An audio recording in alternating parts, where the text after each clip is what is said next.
ifka doortayba layga ofsado wanacay aduun anigoo qura ilikii socdo ilay iyo waxaan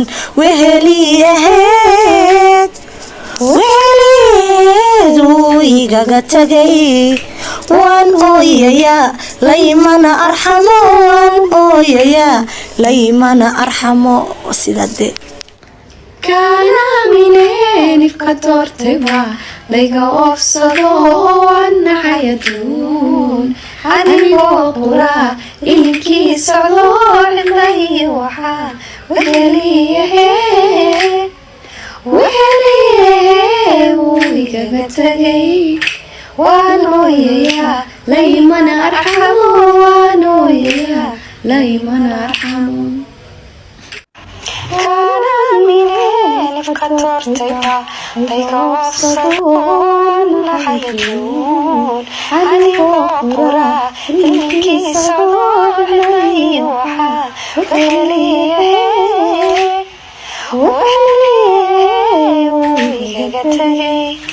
waan ooyayaa laymana arxamo waan ooyayaa laymana arxamo kaana mineen ifka doortayba layga ofsado wanacay aduun anigoo qura ilikii socdo ilay waxaan weheliyaheed wuu igaga tagay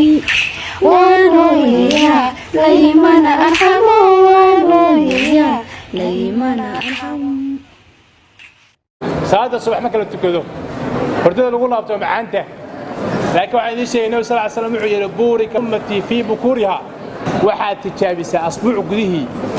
inaadan ku laaban hurdada markaa salaada subax tukato waliba masaajid markaa ku tukato wiilasha la hadlaya masaajidka ku tukato ina wardiga quraaniga waxa akhrin karto quraan inta akhrisato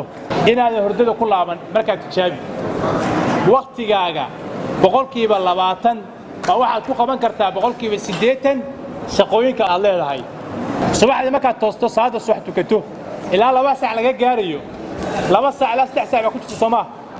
maalinta oo dhan 2 saac waxay ka tahay boqolkiiba 20 laakiin 2 saac waxaad ku qaban kartaa shaqo aad u badan oo ka saacidaysa 8 saac oo shaqayn lahayd ama waxbaran lahayd baka saacidaysa inaad diyaariso quraanka akhrisato adkaartii quraacato kadibna jaacad isbaad maanta maskaxda ka dhidida u samra aqoonta imtixaankeeda iyo faqrigeeda iyo walwalkeeda iyo waqtiga aad kursiga ku fadhidid iyo culeyskeeda waxay dhahaan if you want to success stay away from your comfort zone hadaa rabto inaad guulaysato zoonka raaxada ku jirto isaga tag laa yunaalu al-ilm bi raaxati al-jasad wal ilm laguma gaaro adoo iska raaxaysanaya man dalaba al-ula sahla layali qofka raba inuu meel gaaro